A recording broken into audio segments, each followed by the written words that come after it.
Hey guys, welcome to the Captain Jack channel. I know it's a little shocking that you're seeing my face. My name is Angelo Reyes. I am at Reyes Boxing on Instagram, but everybody in Raider Nation knows me as Raider Transplant. If you don't know the story, it is because 19 months ago, I needed a life saving liver transplant. I was actually told I had less than 30 days to live. And that is why, for some of the viewers who had asked, I think it was last show with Captain Jack, they're asking, Angelo, why do you wear green? Why aren't you wearing any of the black? So just so you guys know, I have tons of silver and black. I am a Raider diehard, right? Since I came here from the Philippines in '85, so Raider diehard. Tech Mobile, honestly, is what got me into it because of Bo Jackson. But anyhow, the reason why I wear green is because it is the color of organ donation. So if you haven't considered doing that, please do. It saves so many lives. It saved my life. But we're not going to talk about my story tonight because tonight, what I prepared for everybody is we're going to talk about all the Raider coaching hires that we've gotten so far and also free agency, which for some of you who don't know, Tuesday will be the day that all the teams are going to be able to do the franchise tag on whoever it is that they're trying to keep, whether it's Chris Jones or whatnot. And they only have from Tuesday to Tuesday. So we're going to know by March 5th who we will be able to negotiate with or not. But in the meantime, before I get started, let me go ahead and give my shout outs to all of you guys who are kind enough to be with me from the beginning of the program till the end. And if we have some time later on, if any of you guys want to hop on, just message me and let me know. So shout out here, Robert Pena. Thank you so much. Love that. I've been seeing you on a lot of the shows. Thank you, sir. Thank you, sir. All right, Brian, thank you. Thank you. Captain will be back soon. He might even show up tonight, just that he's so busy with a lot of what he's trying to do so that he could secure his job, so that he can see us on all the different Raider events that he's just busy. That's why on Thursdays you'll see Bishop or AJ the Raider. He's going to be the one hosting it. And then on Sundays, you guys will see me. So what you can always count on when you see me is I'm going to give you different informations on what's pertaining to that week when it comes to Raider Nation. Thank you, GA Patriot. You're awesome. You are awesome, sir. Hopefully you finally saw that I did follow you back on Instagram. Thanks for the birthday wishes, by the way. I really appreciate that. And for everyone in Raider Nation who was wishing me happy birthday, yes, I did turn 49 on Thursday. I want to thank everyone for that. And again, man, just blessed to be alive. Blessed to be alive. To be told that I only had 30 days or less to live and to get a chance to even celebrate my second birthday coming from transplant. It's amazing. It's amazing. So thank you. All right, everybody shout everyone out. I want that. Good. Salute, John Leon. Thank you. Let's see here. All right. I know. You're asking for Cam Jack, and he will be back soon, hopefully. Trash. All right. What's up, my man? What's up? Let's see. Who are we going to tag? Anybody. We will talk about it. We will talk about that. All right. Okay. There's already, I like this. Oh, thank you. Thank you so much. I really appreciate that, man. Never, guys, when people take the time to greet you or say something positive about you, never take it for granted. And again, take it from a guy who was told I was going to die. And it wasn't that long ago. So thank you so much. I really appreciate that. Let's see. Yeah, we are for sure. We are for sure going to be a team to fear this year, which I actually, let me ask that to you guys right now before I get going on a lot of these things. Did any of you get to watch the pivot interview that Antonio Pierce did? Or when Antonio Pierce was interviewed by Max Crosby on the Rush podcast with Max Crosby and their team of guys who are asking questions. Did any of you guys see any of that? The AP out there, or did anybody see AP basically telling all of Sirius XM that, everybody's got to fear us. We don't need to fear the team in red because we actually almost beat the team in red twice. So anybody see it? Anyone? Let's see what we got. God is good. Yes, sir. All the time. All the time. Oh, okay, cool. Ramiro. All right. I kind of want to know what everybody thought of it then. I want to know what you guys thought okay. All right. Nice. You like the pivot one? That was fire. They got deep with that one. Talked about his AP's mom, the relationship, what it was like for him to grow up as a single child, rough neighborhood when he was just trying to stay alive. That's awesome. That is awesome. All right, cool. Getting the love out there, GA. Nice. All right. Cool. Like, all right. Okay. Rush, yes, sir. Rush with AP was special. You know what? That's what I liked about it too, guys. And what was really cool about it is that you got to see a true interaction between our captain, which is Max Crosby, and our coach. And you could tell that they're very well connected, which is why, if you guys have been following any of the shows that I've guested on, whether it's Protect the Shield with Chris or any of the other ones, on Wednesdays at 4:30, I go on the Wild Wild West show representing Raider Nation for you guys. So, but yeah, like it's just interesting to get some of those backstories on what they were actually talking about and what they were going through. So if you haven't seen that Rush, the Rush with Antonio Pierce, the Rush podcast, Max Crosby's podcast, you should definitely do that. All right. I like how everybody's saluting everyone. That is awesome. Amazing. Yes, sir. Want to make sure I'm shouting everyone out. All right. Love the pivot. Seemed like he had yeah. You know what though? Like some of the best athletes out there, they have ADHD. I worked with a couple of world champions myself when I was in the professional fight sports, and I was training different people in the boxing world and in the MMA world. And again, I don't want to use Captain Jack's podcast to talk to you guys about some of the past things, but I do see a lot of the way we see our Raider football, and I see football in general from a coaching perspective, given that I've gotten a chance to work with a lot of the top athletes and champions out there in the past. But if you guys go on the bottom of the intro page, if you want to know more about me, you can just click on that. But yeah, no, you'd be surprised at how many athletes have that. Great athletes too that have that ADHD trash. Let's see. You can tell AP and Max are close. Yeah, definitely. And I agree with that. I think that, and we're going to get into that today. We're talking about the different coaches. Like if you guys have been paying attention to a lot of the coaching hires that AP's been building. And again, that's the way it works, right? The head coach is the one that gets to bring in the staff that he wants. But you're right. You're absolutely right. You can tell that there's that closeness, but then there's also this chain of command that where it's like, hey, I'm going to do my job. You're going to do your job.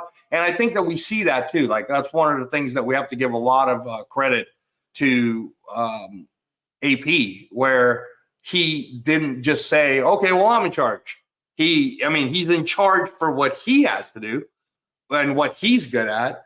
But then he brought in Tom Coughlin to give him a checks and balances, because we could definitely see that the way Tom Coughlin did things with the New York Giants, legendary coach, beat the Patriots twice, beat arguably the greatest team ever, with Antonio Pierce as his captain and linebacker in that 2007 Super Bowl. But he brings Tom Coughlin in, somebody who could advise him, who can mentor him. And then he brings in Marvin Lewis, who is he's the genius behind the defense of the Ravens. And we've seen the documentaries and how amazing those Ravens defense were with Ray Lewis. And I kind of think that Max Crosby is like our Ray Lewis, right, guys? Or he's like our Lawrence Taylor. It's really nice to see that for sure. And again, I think that you could you could be friends with people that you are coaching with, but at the same time, when it comes down to working, and let's get down to work and let's get down to doing it, then yeah, absolutely. Let's see here. All right. Nice. In my opinion, would Telesco be willing to go all out for a quarterback? And do I see Adams or Jacoby Myers as trade bait? Great question. Thank you. Adams is a definite no. Not even close, guys. Davante Adams, I know that some people will say he's getting a little older, but man, honestly, try to find me someone who's a better route runner and in that space of intelligence of a wide receiver. I mean, he's really, Davante Adams is quite amazing. So he's a non-starter when it comes to trading. And in all honesty, I love Jacoby Myers, and I don't see Telesco trading Jacoby Myers because you're seeing the way we're building the team. And if you watch the Max Crosby podcast and how AP and Max talk about Jacoby Myers, they said that Jacoby Myers is just built different, that wide receivers don't usually want to do a crack block on people or are, will call for a crack toss. And if you watch Jacoby Myers, I mean, we already see how amazing he is as a wide receiver. We've seen him do those diving catches or those one-handed catches and some of the acrobatic catches, but you've seen his end around. You've seen how he could throw the ball perfect. But man, go watch how this guy blocks, because the way we're going to be running our Raider football, the way we're going to be going at it this year, we want wide receivers who can get with it. We want players. We want players who want to hit other players. We want action-driven, passion-driven, very aggressive, hard-hitting, smash mouth football type players. So I honestly don't see Jacoby Myers being traded at all. And since we're already on the Telesco subject, let me go ahead and let me bring that up a little bit, guys. Let me go ahead and talk to you guys about that. So far, I'm sure you guys have already seen that we have Luke Getsy now as our offensive coordinator. For any of you guys who have seen him do the press conference, there's an interview on the Raiders YouTube that you could also watch. And I just want to give you some highlight points on what I really like about Luke Getsy. For one, if you do the research on him, he was a Division I quarterback. He understands it from that viewpoint. From what a lot of people, including Davante Adams, has said about Luke Getsy, is that he's a really great teacher. And I think that that's the common theme you're going to find with what the Raider coaching staff hires have been.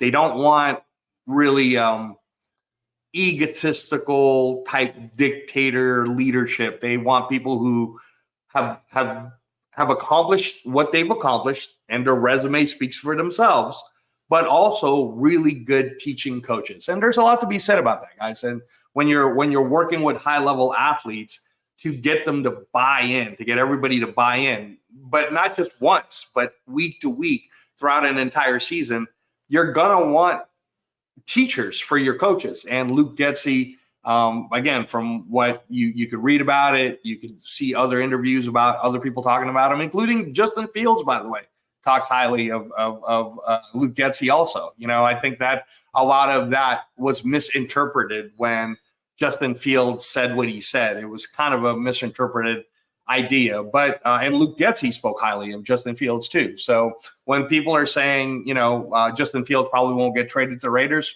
just saying, don't be surprised. It's not like they hate each other, and it wasn't like Justin Fields didn't look good on the second half of last season. So don't be surprised. That's all I'm saying. Don't be surprised on that. But some other ones that I want to make sure I point out to you guys so you can see it. James Craig, he's our O-line coach now. We're going to talk a little bit about James Craig for any of you guys who know who that is. He's the guy that won the Joe Moore Award in college when he was the offensive line coach for LSU, and those were during the Joe Burrow years.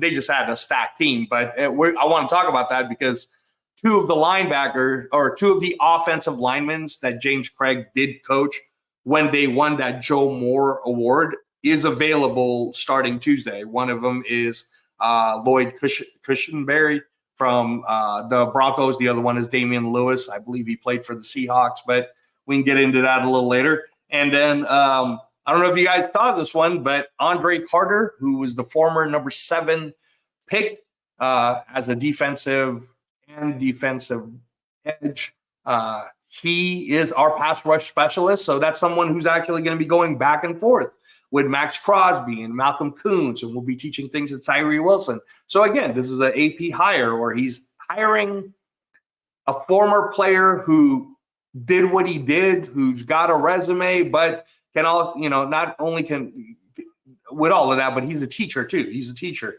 Luke Steckel is coming along with Luke Getsy. So he was the assistant O-line coach for the Bears, but he's coming in now as our tight end coach. DeAndre Pierce, I don't know if you guys knew about this, but that is Antonio Pierce's son. So he's going to be the quality control for the offense for us this year. And I think that was I want to kind of talk about that a little bit, because I think that was done partly because AP obviously it'd be great to, who wouldn't want their own son to work with them. But I think AP also wanted someone close to the offense, like someone he could talk to about it. So I thought that was a pretty cool move. So we're going to see Antonio Pierce's son there. And then Gerald Alexander is our safeties coach. He was the former defensive back coach for the Steelers. So again, think about that. Like the Steelers last year, those defensive backs were pretty good, right? So, let's see. Ricky Manning is now our defensive back coach. He was with the Jets for the past 2 seasons. So think about that, man. The Jets defensive back. They're pretty good, right? Sauce Gardner, DJ Reed, like all those guys are pretty good. So to be able to take their coach and have them coach for us now, again, going to be a great teacher, going to be great to have. Former player, Mike Caldwell is our linebackers coach now. But as a coach, he was the former defensive coordinator, I believe, for the Jaguars also. And, again, to have a guy like Mike Caldwell in our team as a linebacker coach, I just want you guys to think, man. I'm probably gonna butcher his name, but I believe the linebacker's name is Olu Kwan. That guy is a beast. As a linebacker, that guy's amazing. So whatever it is that Mike Caldwell was teaching him or helping him with, I would definitely want that in our team. And then the newest addition to the coaching that you guys, I'm sure, have already seen or heard is Cadillac Williams, baby. Carnell Cadillac Williams is now our running backs coach. You guys know that Deshaun Foster ended up taking the UCLA head coaching job. I believe Polomal is going to Seattle, I think it is. But to get someone like Carnell Cadillac Williams, if you don't know who this guy is, man, 05, he was the number 5 overall pick as a running back. But like last year, how we kind of saw Devon A-Chain take off and everybody was like, man, who is this kid? And then he's rushing for like 170 yards and it's going crazy. That was like Cadillac Williams, like off the gate, man. On his rookie year, he got, I believe he won Offensive Rookie of the Year that year in 05 for the Tampa Bay Buccaneers.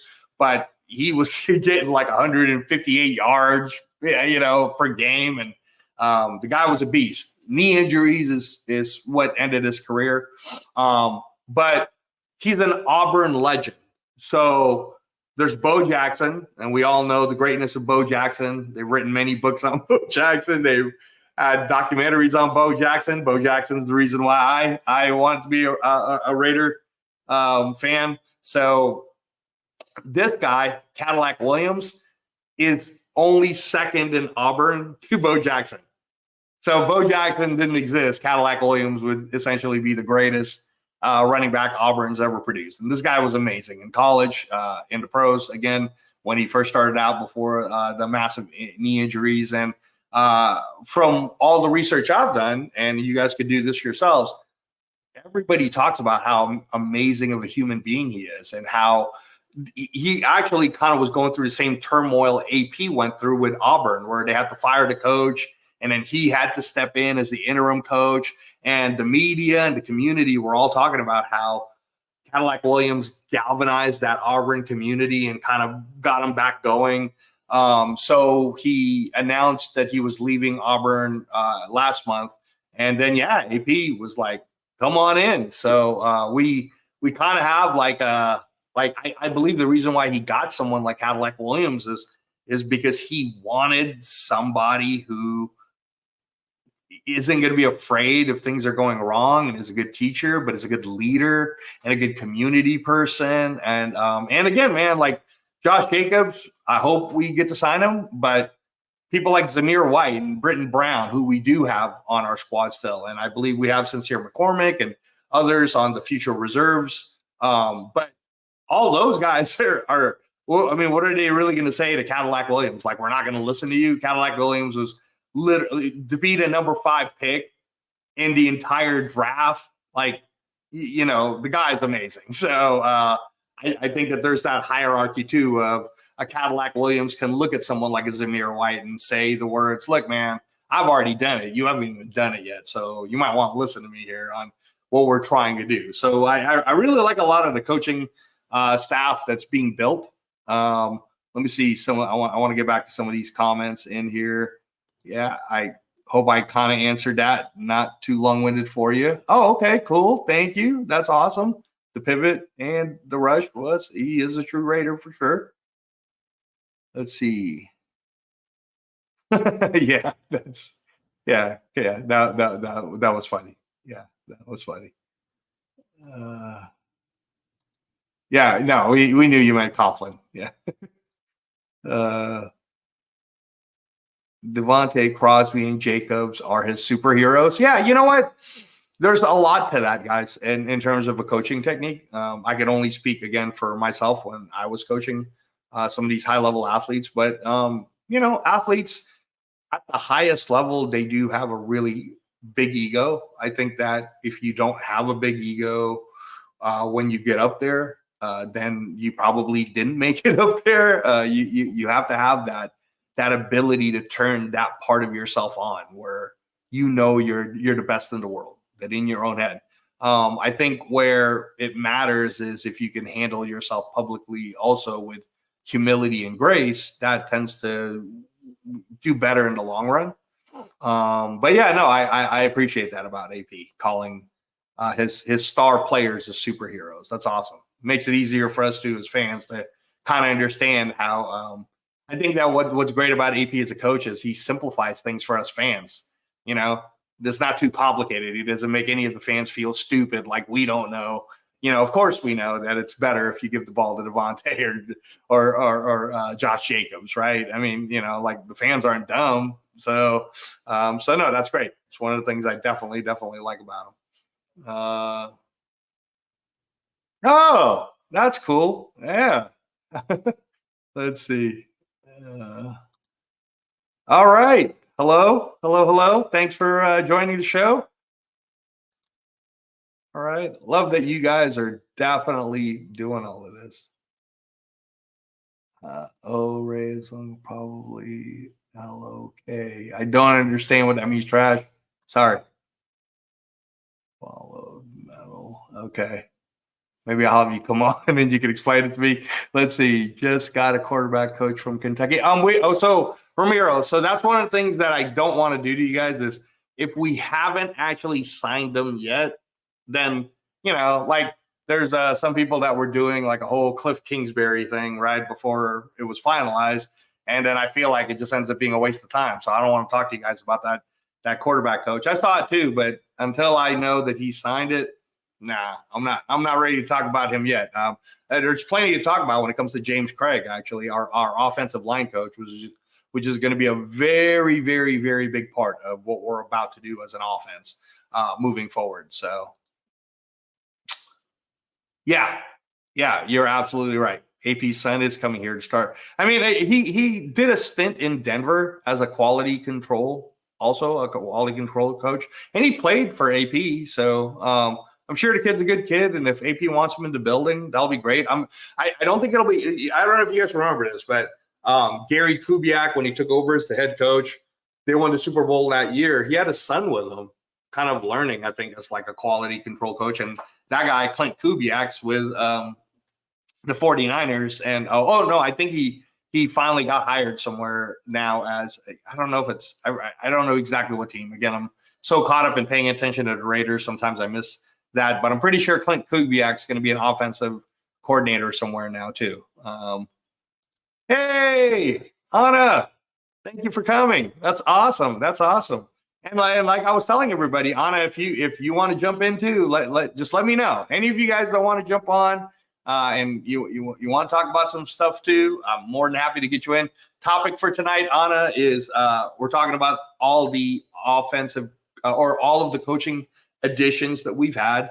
On top of, we finally solidified James Craig, our offensive line coach. We just got Cadillac Williams as our running backs coach. And then free agency is hitting now, right? So I want to talk a little bit to everyone about the free agency market, because this coming Tuesday is the first day that every team can do a franchise tag so that no other teams can talk to their guys. So, for example, someone like Chris Jones, right?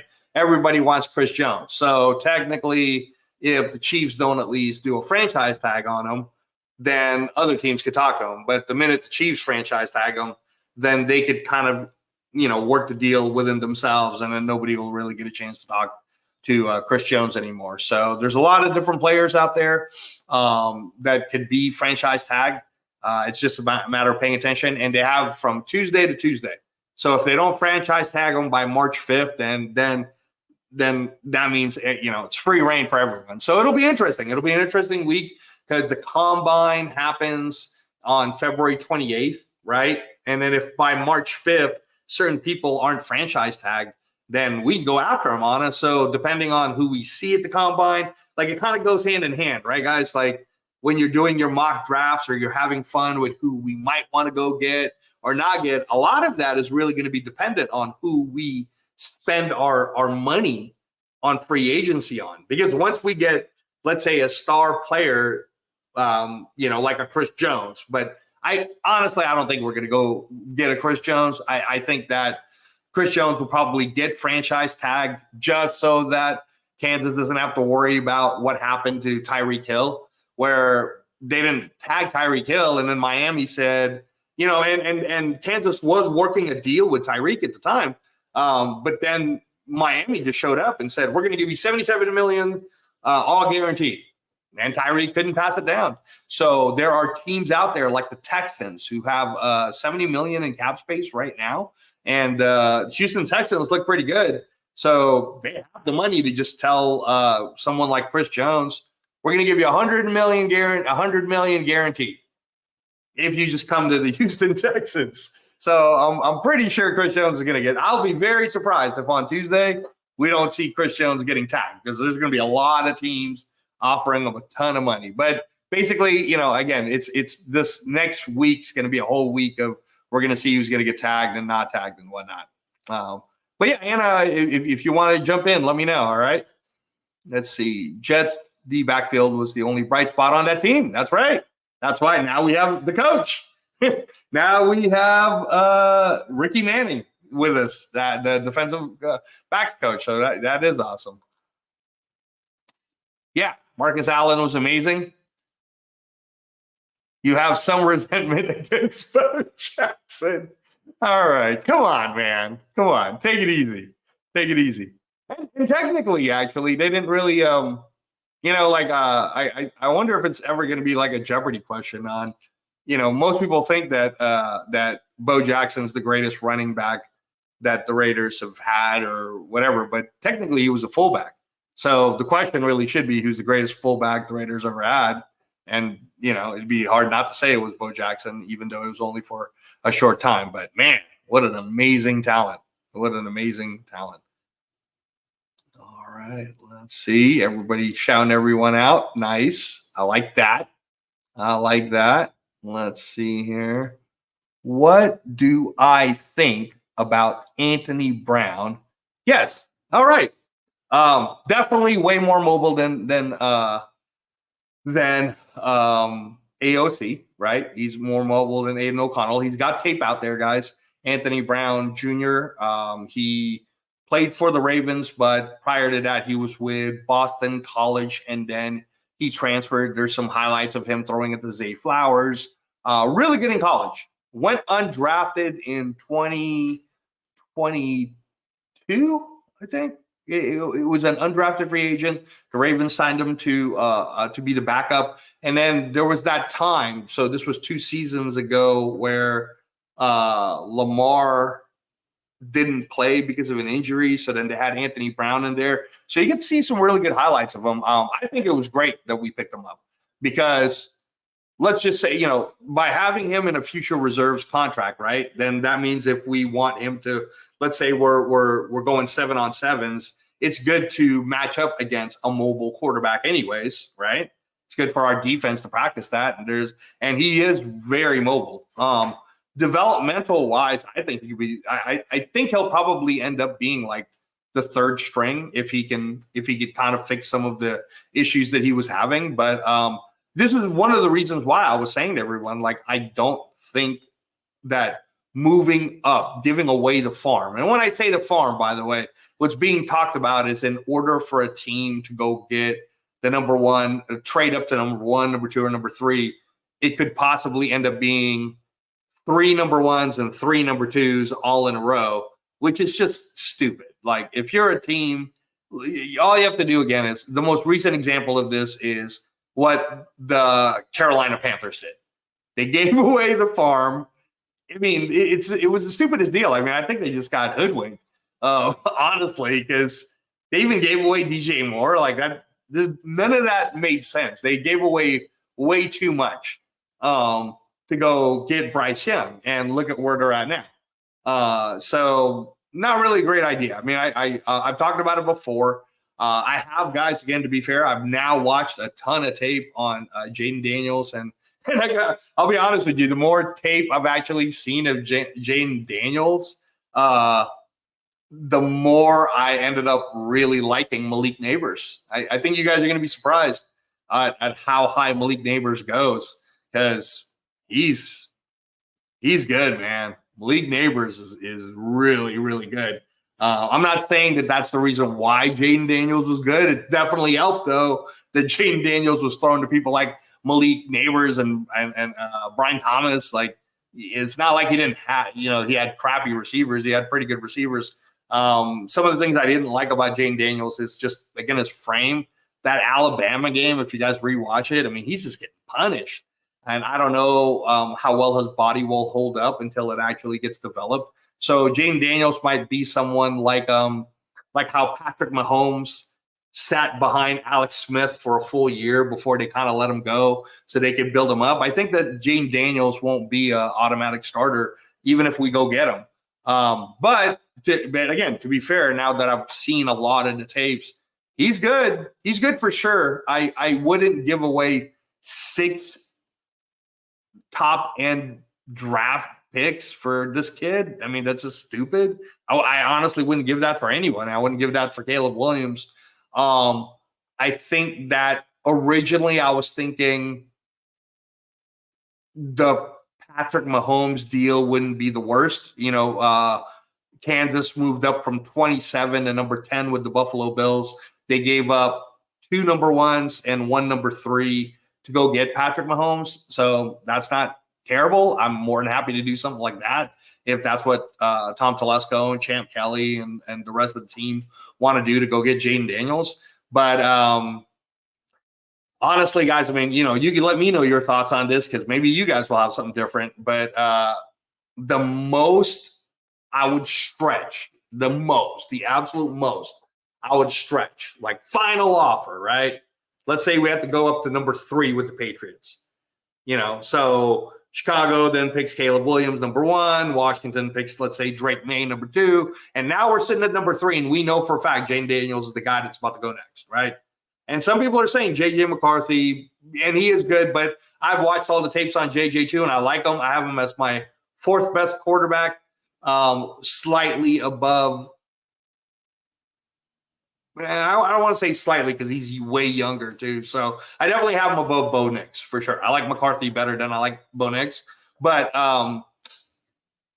if Jane Daniels is available, let's say a 3 with the Patriots, my absolute final offer, and maybe some of you guys will disagree with this, but my absolute final offer, and I don't even want to do this, but if I can get someone like a Jane Daniels, it might be worth it, is I'll give you my number one, the number 13 pick, which is our number 1 pick this year, our number 1 pick next year for 2025, and our number 1 pick the year after that. And I'll give you a player like Hunter Renfrow. Like, that's it. I'll give you 3 number 1s and a player like Renfrow. Otherwise, I'm out. Okay? And again, I don't even want to give that. I honestly, I'd have been just fine with, I'll give you the number 1 this year, the number 1 next year. And if you really want to squeeze me, I'll give you the number 3 next year. Like, that's it. Because I don't want to lose any of the other picks for this year. We have a total of 9 picks. We have 3 7-round picks. I don't want to give away any of that because there's way too many talented people coming out this year, and I don't want to miss on any of them. So, but yeah, to answer your question, Anthony Brown is great. I think he will end up competing at least for the backup job, but he'll definitely be the 3rd string guy. And in terms of practice, I think it's great that we have him because our defense, could get used to someone who, again, go watch the tapes on him. Go watch the Ravens tapes on him, but go watch the college tapes on him. Anthony Brown Jr. is really good. He's really, really good. Okay. Yep.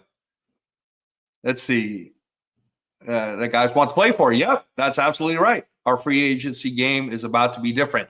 That is absolutely true. I honestly believe that what makes it, what you're pointing out, GA, is that the free agency becomes different in the sense that anyone who doesn't get tagged now gets to kind of say, well, why wouldn't I want to go play for Antonio Pierce? Why wouldn't I want to go play? Like, let's say you're a pass rusher, right? And then you just saw that Andre Carter got hired as the pass rush specialist, right? And then you're going to get to play for Patrick Graham and Marvin Lewis and like all these great, and you're going to be on a top-notch defense. I mean, again, keep in mind, guys, we were. I mean, I don't think it's really not facts, but I think we were the best defense in the second half of the year. We were solid, man. We were shutting people down. But if you're someone like, let's say Justin Matabuke, right? You're Matabuke. Ravens can't tag you because they got a lot of other players like a Geno Smith, right? Who they have to think about because otherwise they're going to free up. If you're someone like Justin Matabuke and you're like, I can go play for the Raiders. Oh, Nevada doesn't have state tax? Great. So I'll still get my bag. I'll still get my money. And I get to play with a top-notch defense, with a defensive-minded head coach. I'm in. So, yeah, you're absolutely right. Our game, in terms of people that want to come play here. I mean, you guys have already heard kind of the Brandon Ayuk thing, but part of the reason why people will talk about Brandon Ayuk coming to the Raiders is because AP is the one that scouted him when he was a nobody. He was a 0-star recruit. Nobody was even looking at him during high school, and it was AP that got him, and AP's the one that brought him to Arizona State. I mean, I think, if the 49ers are smart, I don't think they're going to let Ayuk go. So let's see how that one works out. And it'll be interesting, right? Because I don't know. I mean, Ayuk, I don't think would be our top priority anyways. But there are some other top priorities out there on free agency that might change the game for us. So good point, GA. Good point. Yeah, that's true. That is absolutely true. Let's see. Okay, all right, Space Beast, thank you. Okay, and can we admit, Space Beast and the rest of you guys listening, like it's a lot, man. 3 firsts is a lot, but the way I was seeing it was, if Telesco and Champ Kelly and the rest of the scouting team do a good job, then you guys remember the 49ers traded 3 1s to go get Trey Lance just to eventually get rid of him. But someone in that team was smart enough to go pick up Brock Purdy in the 7th round, right? So that's what I'm saying is it's like giving up 3 consecutive number ones might not hurt us so long as our team picks really well this year with the other, again, we're going to have 9 picks total, right? So, but next year's number one might not be worth that much, because if we're a playoff team, then, let's say we make the playoffs and we win 1 game, that number 1 pick for 2025 is going to be somewhere in the 20s, right? Maybe early 20s or late teens. But then the 2026 first round choice will probably end up being like closer to the late 20s by that point, right? So you never know. And if Jane Daniels is as good as they say, and really, guys, the only person that's going to know this best is AP. I think that AP knows, because he's the one that scouted him. He's the one that made the deal that kind of got him in trouble to bring him to Arizona State University anyway. So, but yeah, I mean, I wouldn't give up more than that, though. I don't want to hear about all of these. We got to give up a first and a second and blah, blah, blah. No. I don't want to give up any of the second round picks, in fact. That's why I was saying I'm okay with giving up 2 firsts and a third for next year, something like that, Or I guess I'll go with something like, I don't know. They probably won't take this because it's not the best deal in the world, but maybe if I can get away with, I'll trade I'll trade my number 13 to the Patriots to get the number 3, and then I'll give you next year's second, and I'll give you 2026 third, and then I'll give you like a Hunter Renfrow. Like, they'll probably say no to something like that, but that's fair too. I'm giving you 3 consecutive top 2 picks. So let's see, what else do we got for today? If we don't trade up, I'm hoping we trade down and collect picks. Yes. See, you and I, we're right there. We're right there, Space Beast. I'm right there with you. I've actually played around with the mock drafts, which is fun to do. It's fun to watch tape. Just, again, we won't know how everything's going to flow until really what happens in free agency. The minute you start seeing who we may be getting, like serious talks of free agents we'll be getting, then we're going to know who we're going to be drafting, like, or at least the positions we're going to be drafting, right? But I agree. I think for right now, if we don't get any free agents, I would trade down to collect a lot of these O-lines, and the O-line talent is insane this year. The cornerback talent is insane. You're right about edge. Edge is good. We don't necessarily need edge. I'm a believer in Malcolm Kuntz, but you're right. It would be really tough to pass up on someone like Latu from UCLA. He's really good.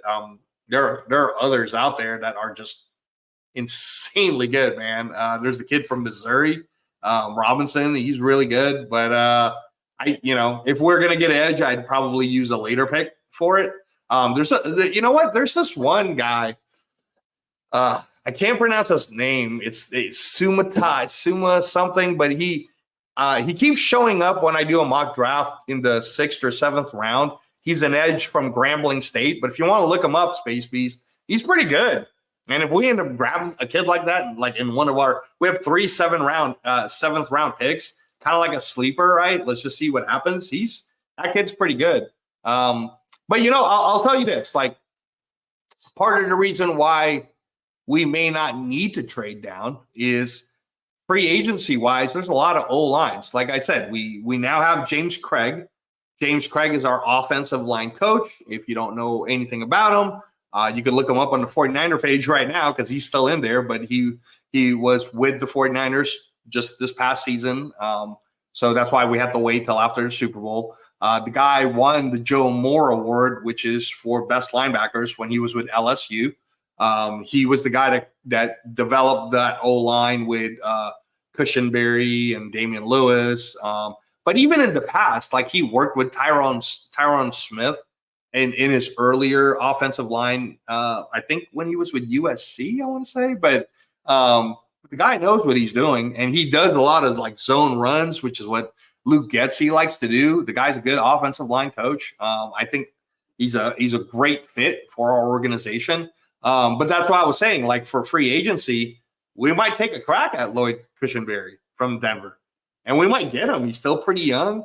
I think we can get him cheap. He's definitely a really big upgrade to Andre James. The guy is solid.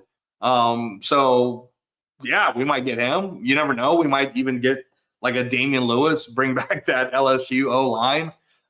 So that's what I'm saying is like we might not even necessarily trade down. Let's say we go with offensive line for free agency, and we were able to pick up someone like Michael Owen.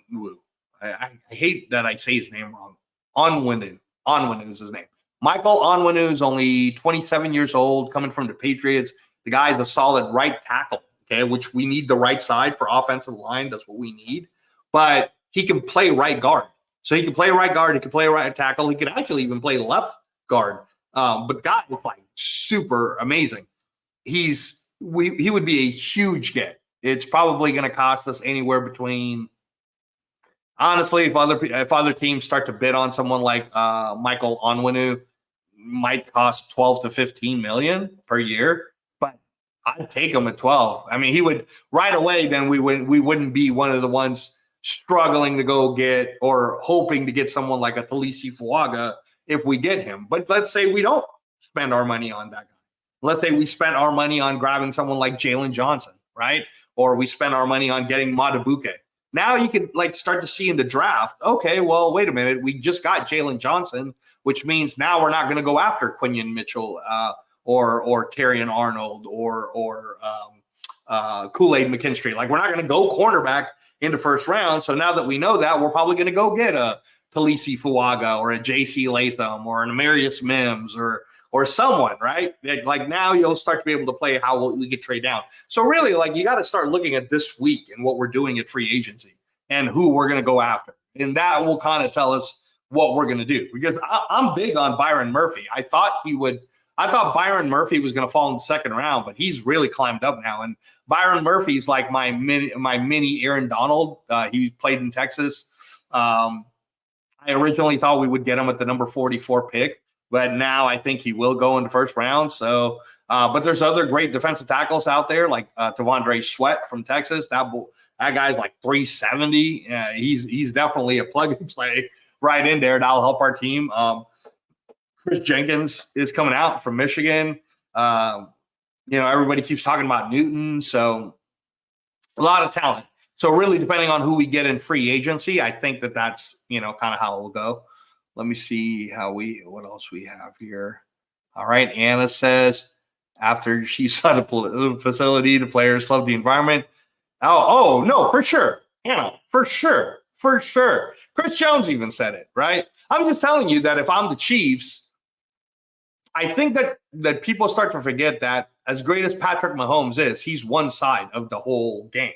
And he's amazing. But when I was at the Wild Wild West show on Wednesday, which you guys can watch me represent the Raider Nation every Wednesdays at 4:30 on this channel, on Captain Jack's channel. There's a Chargers guy there, Robert Garcia, and then there's a there's a Chiefs guy there, Alex Graves, I think is his name, and then Richie Riche is the Denver guy, and I'll be filling in for Captain Jack as your Raider Nation guy. But yeah, we were talking about Chris Jones. I mean, that was almost like an hour of our whole conversation where Chris Jones was saying, "Oh, I'm going to stay. I'm not going to go anywhere." But honestly, guys, I mean, unless you guys want to tell me any different, I think he's our modern day Aaron Donald. And if he's the modern day Aaron Donald right now, and he's that good, he's going to cost $30 million off the cap minimum. Probably a little over $40 million guaranteed, right? So the Chiefs don't have $30 million to use up on their cap on Chris Jones. And even if they did, they'd have to ask Patrick Mahomes to restructure. I don't know if they're going to ask Travis Kelce to restructure. But at the end of the day, like, who knows, right? But I'm sure. But like Ladarius Sneed, Anna, Ladarius Sneed saw that facility and he plays like a Raider. And he's like, heck, if the Chiefs aren't going to retain me, I'll go to the dark side, right? So, yeah, I know. You just never know. But I'm sure a lot of those players, like you probably saw the Raider facility himself. And then he was like, you know what? I get to play for my old coach, the one who drafted me, the one who believed in me, Antonio Pierce. yeah, I want to come to the Raiders. Like I can totally see all of these things happening. I mean, Chase Young, he's going to be a free agent. And if the 49ers can't retain him in any way, which they probably cannot, because the 49ers are going to be in trouble with a ton of their own big salary cap hits that they're all going to have to let go, right? Chase Young, if he's willing to take a deal, if he's willing to give us a sweetheart deal, he can come play here, you know? So yeah, no, you're absolutely right. You're absolutely right. Yeah, I'm right there with you, GA. Yeah, I want to see I want to see it too. I want to see Aiden O'Connell, because I think I'm one of the people that think he did fine for us, you know, but it wasn't fair. Like, it wasn't like he was set up to be the starter. He just got kind of thrown in there, and for getting thrown in there and you do 10 starts, you end up being 5-5. I mean, he wasn't really even doing that terrible in that first start as a rookie with the Chargers. I mean, yeah, he threw that interception, but I mean, I'd have to really dig deep into it, because was that the right play call? Like, I don't know. Shouldn't we have run the ball maybe right there? You know what I'm saying? Like, let's not, like, if we're really going to dissect on whether or not we like Aiden O'Connell, then shouldn't we be fair and actually give an opportunity to really like dissect it? Like, why did he not score, let's say, against the Vikings? And, you know, there's going to be a lot of factors to that, right? But then you see all of his good sides too. You can't take that away. You can't take away that he also threw for 4 touchdowns against the Chargers 4 days later. You know what I'm saying? So no, I'm right there with you. And again, I think that even if we, let's say, drafted a quarterback, right?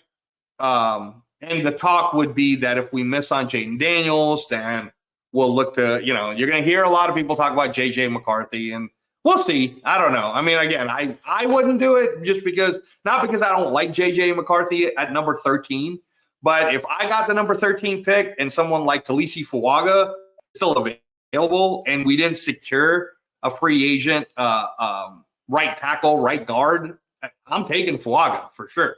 But, you know, like, again, there's just so many talents coming to 13 that, you know, I'd agree. Like, if somebody's willing to give me more picks, I'd give away to 13, because I know that if I go down, I'm going to be able to get some other great talents too. So we'll see. We'll see. But I do, even if we drafted whoever the quarterback is, and you're going to hear Michael Penix's name, maybe second round. You can hear Bo Nix's name, maybe first or second round. You're going to hear Spencer Rattler's name. Maybe we get him in the third or fourth round. You're going to hear Michael Pratt's name from Tulane, which I like. I think we could actually steal him in the third, probably, or, you know, unless he can drop to the fourth, that'd be great. I don't think he will, because he did really good in the Senior Bowl. But there are a lot of other quarterbacks we can grab. But no matter what, no matter who we grab, all those people should learn or sit behind Aiden O'Connell. And I know most people won't like that, but it's like even if we get Jane Daniels, I'm telling you guys, man, this frame's too skinny. You know, people like they have short memories, because they forgot that RG3 at the time, Washington traded 3 first rounds, a second, and something else to go get RG3. They got RG3. RG3 was awesome for Washington, started him, got him to the playoffs, and then got hurt in the playoffs. And then and then that was it. Like, that was his career done, right? So I don't want that to happen to Jane Daniels. Let's say we trade 3 first-round picks, kind of like what the Niners did to go get Trey Lance. And then let's say we do end up getting Jane Daniels. I'd still want Jane Daniels to sit behind Aiden O'Connell for a whole year. You know, I still want to do it because I'd like to build his body up. I'd like to make him stronger, you know, just to make sure that we're protecting our investment. Look, I'll say this. Look at what happened to Anthony Richardson, right? You guys agree Anthony Richardson? He's got a rocket for an arm. He's a beast. He's like 6'5", 245. That guy this year was a quarterback for the Colts. He ran like he does because that's his style. Like Jane Daniels, he was running. Got hit, boom, something's wrong, shoulder, whatever, knee. Then, boom. Then they just said, you know what, screw this. we're taking him out for the rest of the season. We're going to go ahead and surgically repair whatever's wrong with his shoulder or whatever it was. And that guy is 6'5", 245. Jane Daniels is like 6'3", maybe 6'4", let's say, 210 pounds. Like, the guy's skinny, man. Oh, again, you don't have to believe me. Go watch the Alabama game. But the way that kid was getting hit, when he got hit, I was worried for him, honestly. So NFL is going to be different. NFL is going to be different. So yeah, I'm right there with you. I would definitely let Aiden O'Connell do an entire season. And let's see what we got. You know what? Best case scenario, Aiden O'Connell does great for a whole season. Let's say we have Jane Daniels. We traded up to go get him, and then Jane Daniels sat behind him, and then now we got a quarterback contest, right? And then if Aiden O'Connell's as good as he is, and then we got Jane Daniels, who might be like the next great thing. I mean, you guys remember the 49ers had that whole problem with Joe Montana and Steve Young, not the worst problem in the world to have. You know what I mean? So let's see what we got here. All right. Space B says, let's grab a QB. Carter Bradley in the 7th. Okay. You know what? I haven't watched enough tape on that kid, but since you brought it up, I will look at it. I was looking at the kid from Kentucky. I'm messing up his name, but anyway, I thought he would be available in the 7th. But I think what you're doing, Space Beast, you're like trying to find our Brock Purdy, right? Or just see who we got. And heck, we got 3 7-round picks. So unless we're trading back up to go get somebody that we want, like a Teton Oladipo. He's a safety out of I want to say Oregon State, but I don't want to mess that up. But anyways, yeah, unless we're using the last 3 picks in the 7th round, I wouldn't mind trying to find a Brock Purdy there either. Let's see here. I think we should draft a kid, but I hope AOC legit beats the kid. That kid out of the QB in preseason 1. Yeah, no, I agree. I mean, again, I just want the best quarterback for us, guys. Like, I'm not trying to force the issue. I think that's where teams really mess up, is when they force the issue to try to go get someone instead of like really thinking in their head, you know what, let's do the right thing. Patrick Mahomes is Patrick Mahomes, partly because he got to sit behind Alex Smith for a full season. So we'll see, right? We'll see. Let's see. Oh, okay. Space Beast, you love round 2 to round 4 players. All right. Well, I'll tell you this, we're about to find out how good Telesco really is, right? He is, like, I'm not hating on him. He has picked some really good talents. So we'll see. We'll see. But there's a lot of round 2 to round 4 talents. I keep seeing that, at least for me, every time I do a mock draft, I keep seeing Tyree Jackson's always available in the 3rd. Sometimes he's available in the 4th. And Tyree Jackson from Oregon, big, tall kid, cornerback from 6'3". He's fast. Like, he's like 190. He'd be a nice little steal if we can get him in the 3rd and the 4th. But there are others in there too. So let's see what we got here.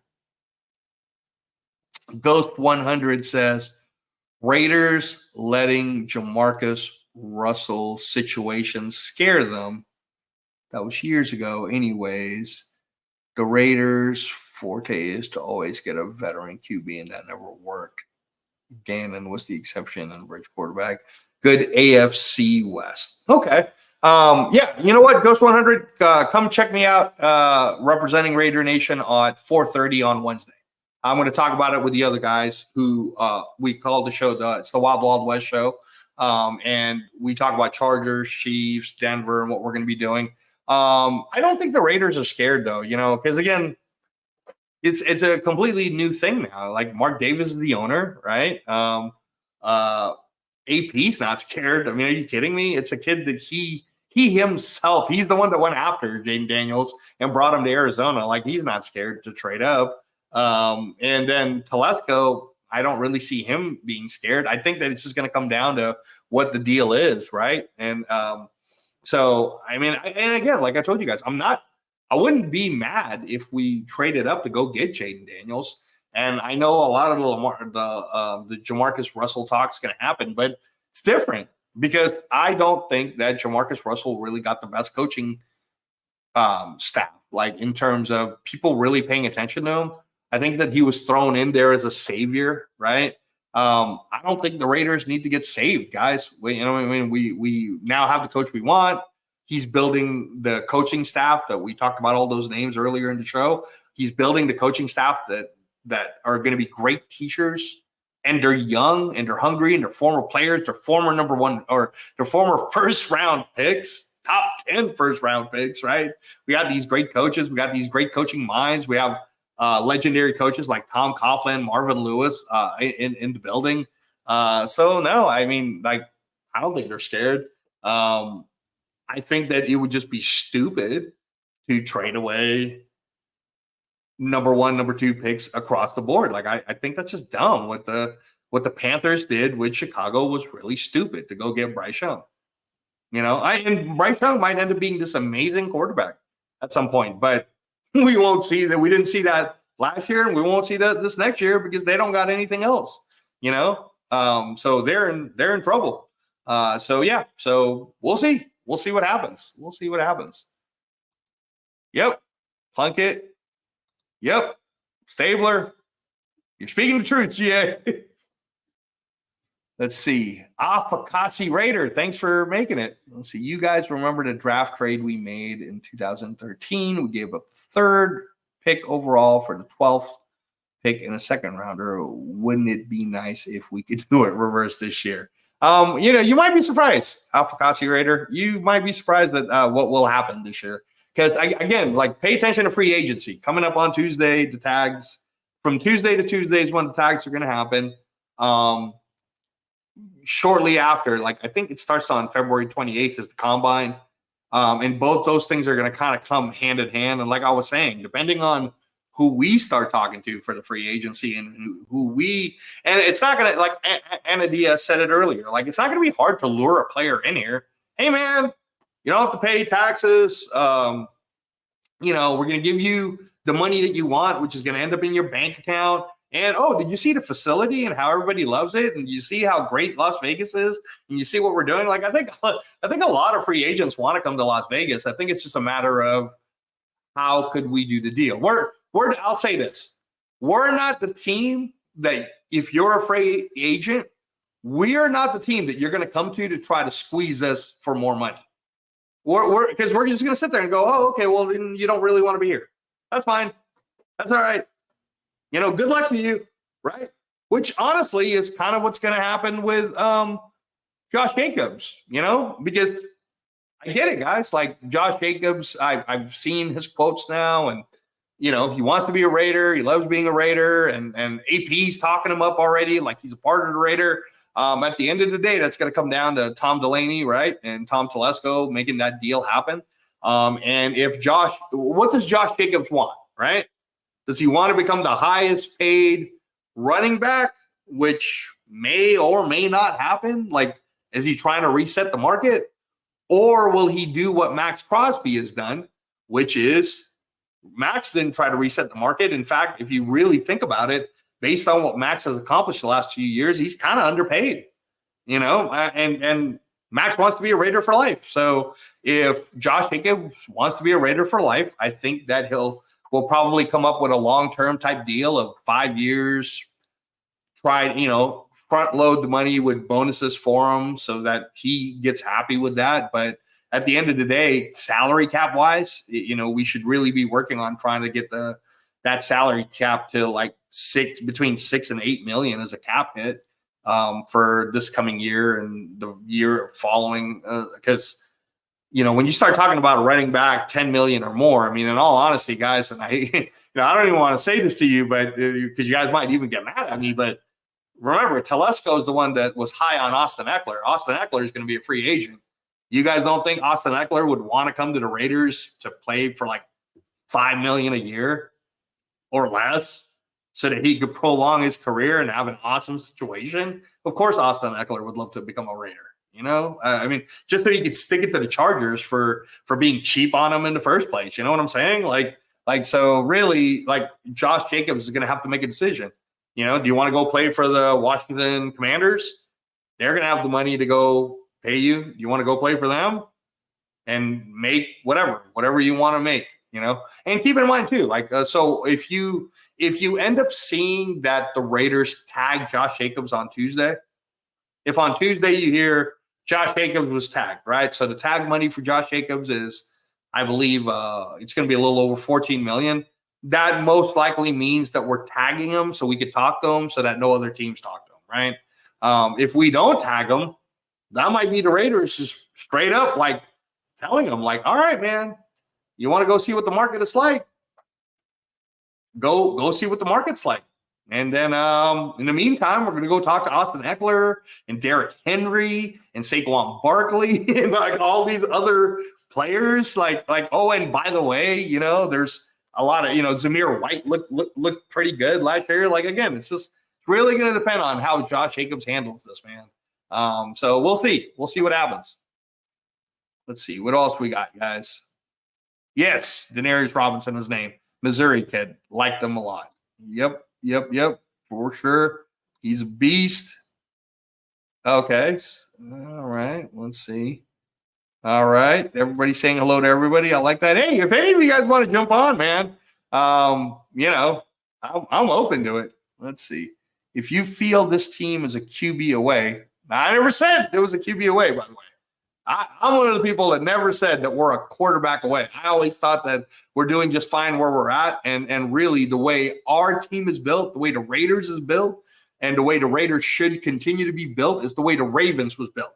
Defense first, trenches, offensive line, and then we can get away with winning a Super Bowl with a Trent Dilfer or Joe Flacco, right?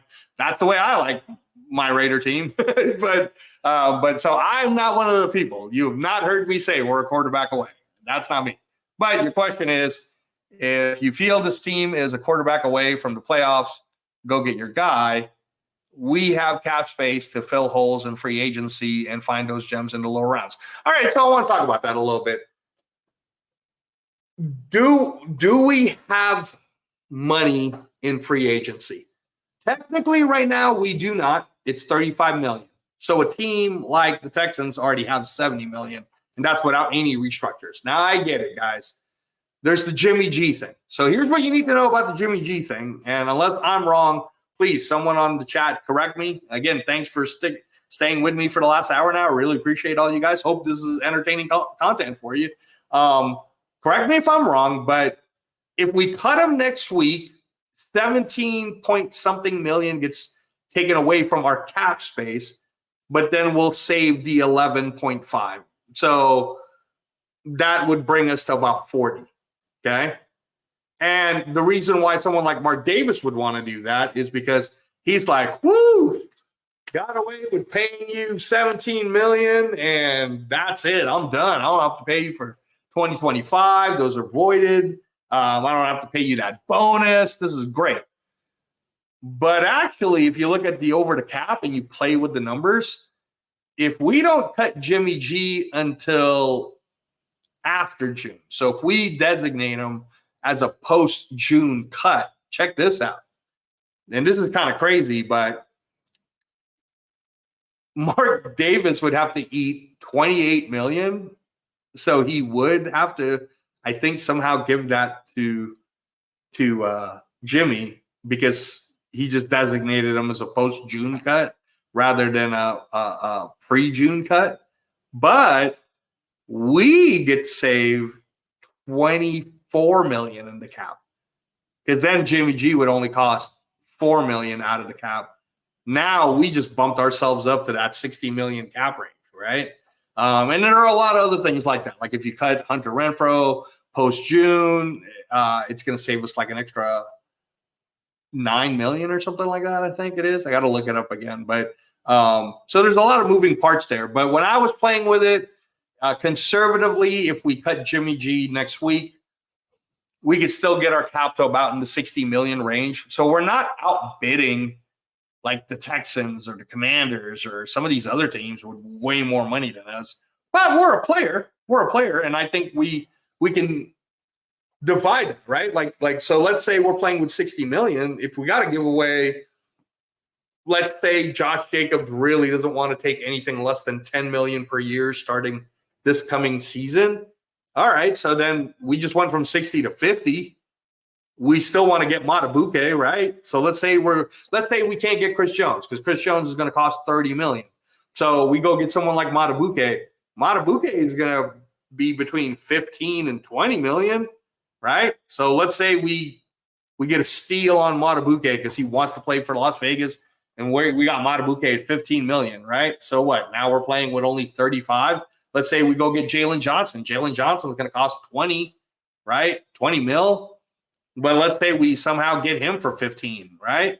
So that number starts to drop really fast with just like 2 or 3. And what we're trying to do is we're trying to get as many players as we can of quality that can help the team with whatever cap we have. So it's not as easy. It's not as easy to go get your guy, right? But again, I'm not hating if we do what we talked about earlier. If the most I'm willing to give up is the 3 number ones to go get Jaden Daniels, and that's about it.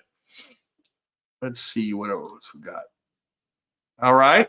Everybody's saying hello to everyone. I like that. Okay. Oh yeah. Mohamed Kamara is, but that's not the guy. But he is good though. Mohamed Kamara, I haven't seen him. He's good. But no, Space Beast. There's this guy.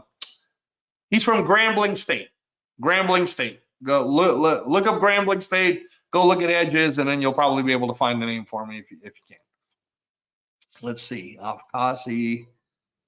Yes. Thank you. Lloyd Cushenberry, right? Wouldn't be a bad move. James Craig was the one that trained him, was his coach, probably mentored him up.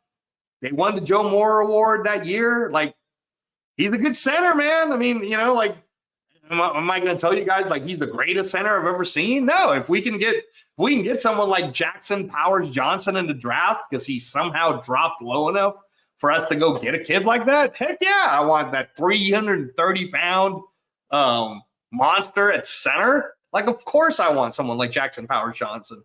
I don't know if taking him at 13 would be the smartest decision in the world, but we have someone like Jackson Powers Johnson, guys. I'll tell you this: you got a young buck that's got the weight and the feet to be able to sustain having matches with someone like Chris Jones and other defensive tackles that's going to be coming at us next year. So I wouldn't hate it. I'm just saying, 13 is pretty high to go get a Jackson Powers Johnson from Oregon, I believe it. Yeah, Oregon. But wouldn't hate it. The guy's good. But yeah, I would rather get Lloyd Cushenberry. I think he's a huge upgrade from Andre James. We'll let Andre James go. We get Cushenberry. He gets to play with his old coach, James Craig. It's a great idea. Let's see. GA says, is there a true nose tackle available in free agency? We need pressure up the middle to complement Crosby and Kuntz. That's why, GA, I was saying that waiting till the second round to go get someone like Chris Jenkins or Tavondre Sweat is a very strong possibility for us. So that right away boosts Kuntz and Crosby up, right? But in terms of free agency, Leonard Williams, if he doesn't get tagged, is out there, but I think he's probably going to get tagged. But if he doesn't get tagged, he's kind of your true nose tackle. Again, I see what you're trying to say. Like Madubuike probably is more of like an end type, but he's pretty good in the middle. Let me see. Chris Jones, right? But honestly, guys, like Chris Jones is really good pass rushing, and he affects the run. There are times though where I don't know if it's just because he's a star, but it's like sometimes I feel like he purposely kind of just takes off a play. Like I don't want to say he takes off a play, but he definitely, like, if you're going to play for someone like AP wants you to go 100% every play, every down. And honestly, like you can watch Chris Jones and there's plays where he just kind of doesn't really go 100% at it, right? That's just, I'm not hating. Like on the Wild Wild West show, I was telling Alex, who's the Kansas City Chiefs guy, I was telling him that I think Chris Jones is like Shaq. He's and Patrick Mahomes is Kobe. And so far, so good. They're together. But remember when Shaq left? Kobe didn't get to go to the finals for a while.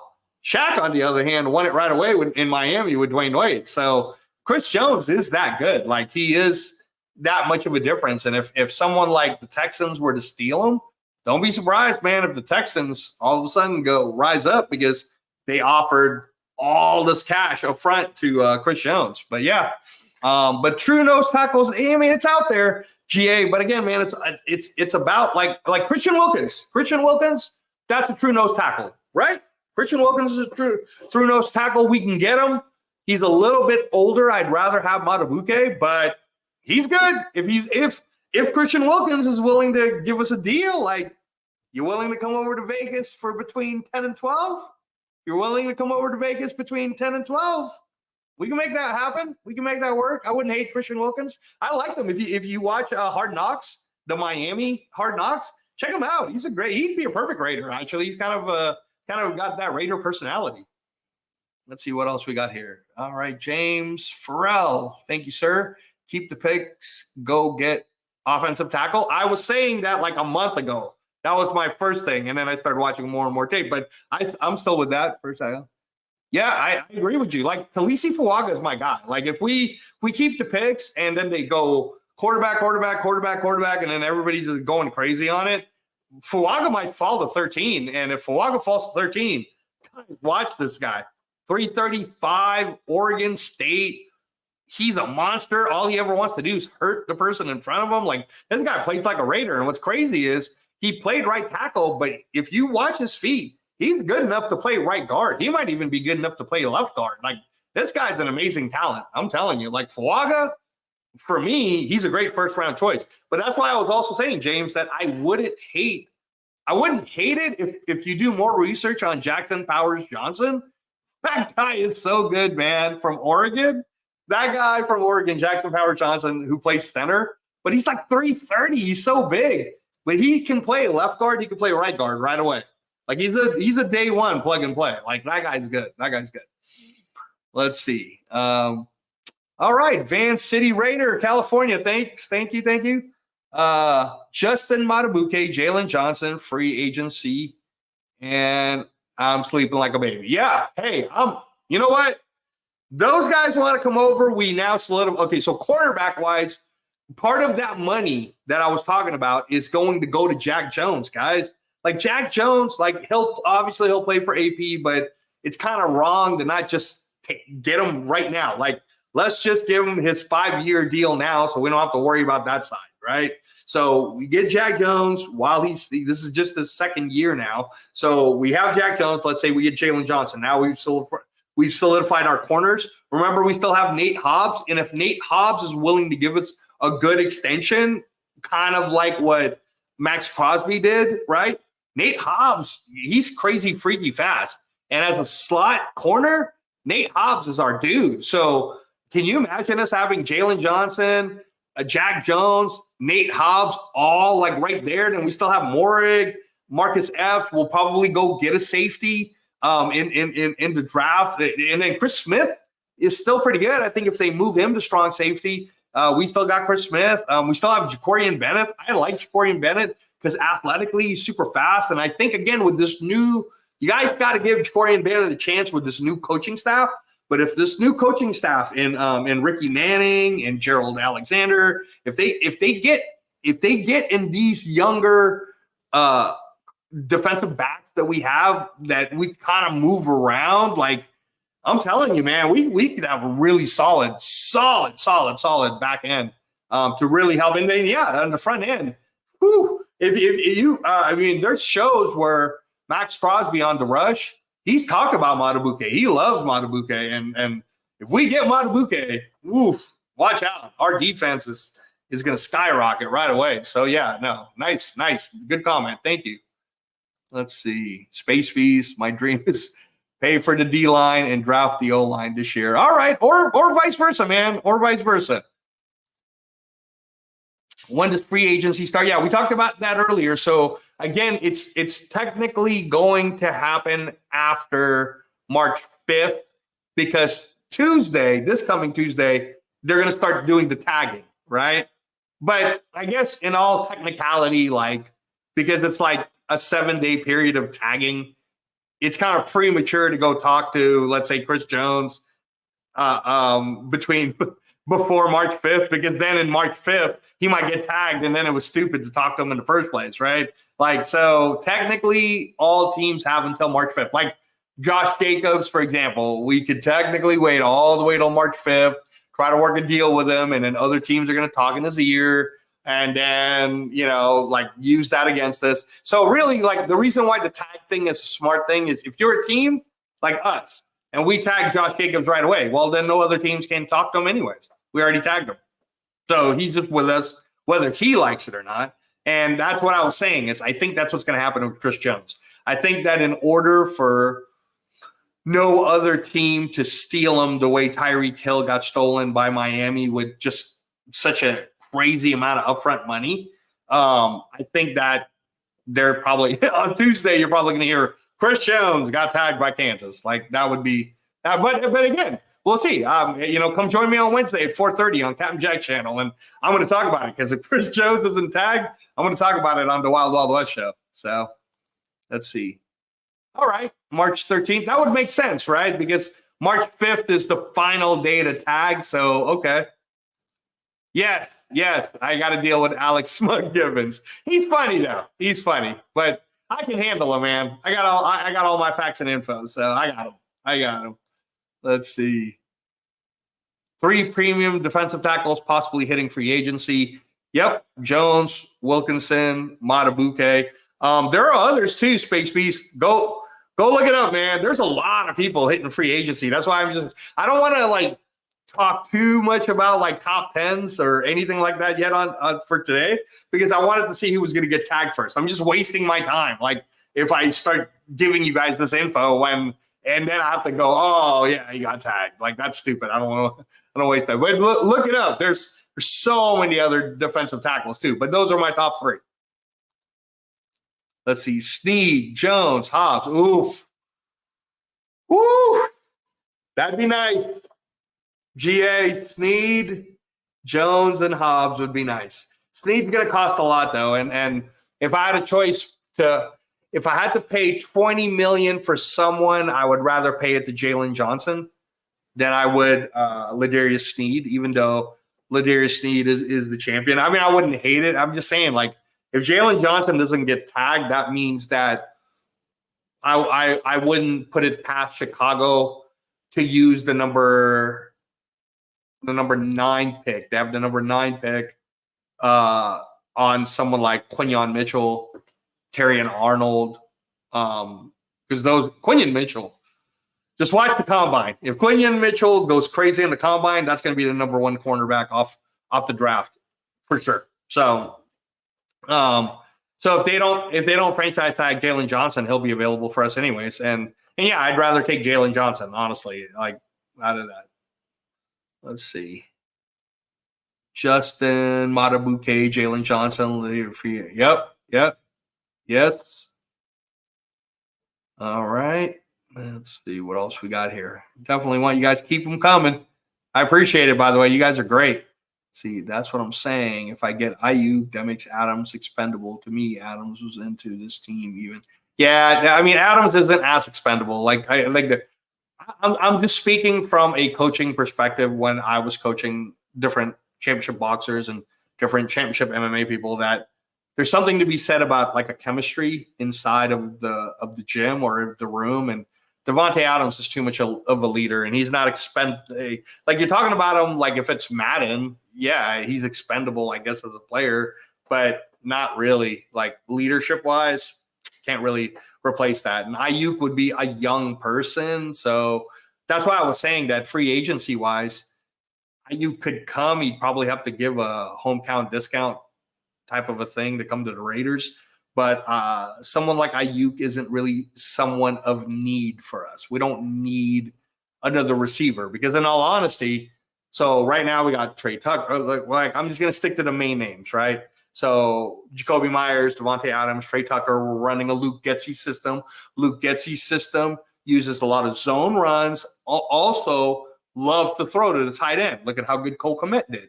And Michael Mayer, I mean, man, Michael Mayer broke my heart because I drafted him in fantasy football.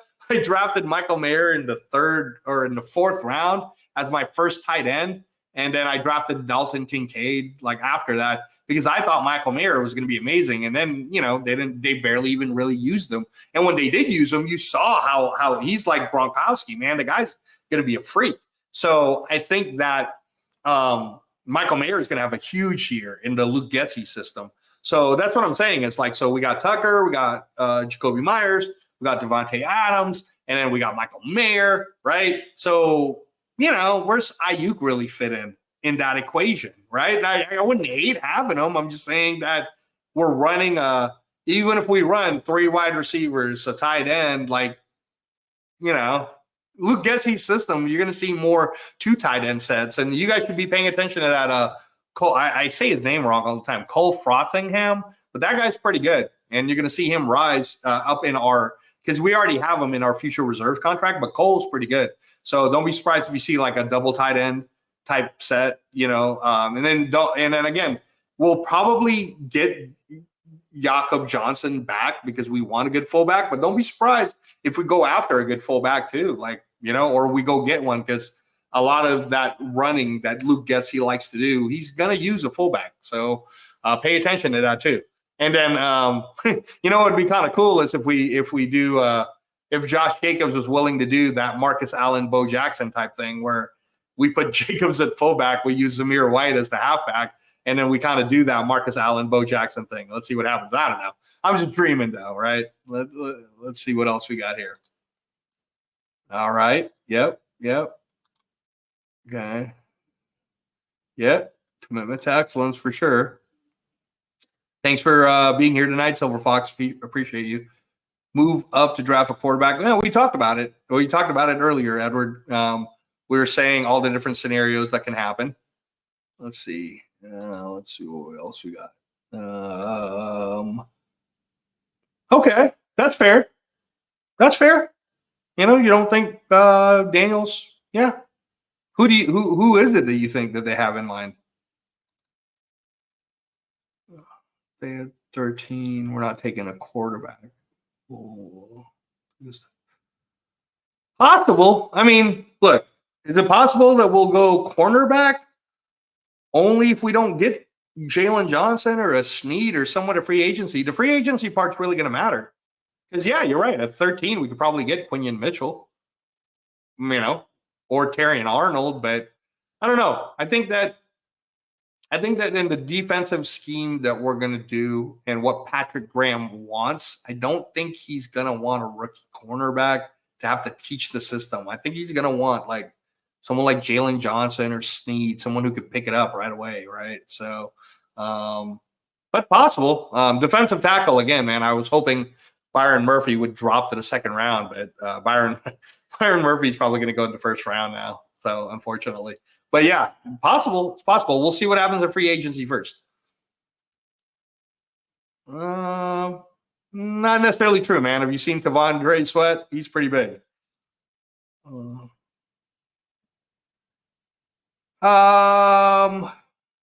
don't know about the same build because I hear what you're saying, right? Like I understand, but Aiden doesn't run. So Jaden does run, and when just watch the Alabama game, guys. If you watch the Alabama game with LSU, you'll be as worried for Jaden Daniels as I would be, as I am for when he goes to the NFL. Let's see. Green Bay keeps Hall of Famer level quarterbacks, draft kids sit behind. Yeah, that's what they did with Brett Favre and then Aaron Rodgers and then Jordan Love. Like it'd be nice if we could start doing the same thing. All right, Matt Marinovich is in the house. Matt, thanks for joining. I don't know if you joined earlier. We talked a lot of this stuff. I already mentioned Newton. I wouldn't want to get him at 13, but I like him though. I'd like to get him. I was kind of hoping he'd drop to the second round or later. He's a little small for what I want. I like Byron Murphy better than I like Newton. Honestly, I like Chris Jenkins better than I like Newton, but I know Newton's going high right now. So let's see. I think that's a smoke. I'm going to be honest with you guys. I don't think I mean, I think part of the reason why that whole Kirk Cousins thing happened is there's some smoke out there with Devontae said, hey, they asked Devontae, like, what quarterback do you like out there that can spin the ball and get it accurate? And of course, Kirk Cousins can. But let's be honest, guys. Like, you're Tom Telesco, right? And you're dealing with Tom Delaney, who's amazing at doing salary caps. And let's say we got 60 million. You're really going to spend 25 to 30 million of it on Kirk Cousins coming off of an Achilles injury? Like, I mean, if you're going after quarterback and you want to pay 30 million, then let's just be honest. Why don't we just go get Baker Mayfield then? He's younger. He's not injured. Plays like a Raider. Headbutts everyone. Can you imagine Baker Mayfield headbutting everybody on the sideline as our quarterback to compete with Aiden O'Connell? But nah, man, I think that's just smoke. Honestly, I think it's smoke. Let's see. What do we got here? And he's not that bad, too. When you say he's the best of the worst case scenario, I understand what you're saying. But he's not that bad. Guys, man, you got to watch some of that.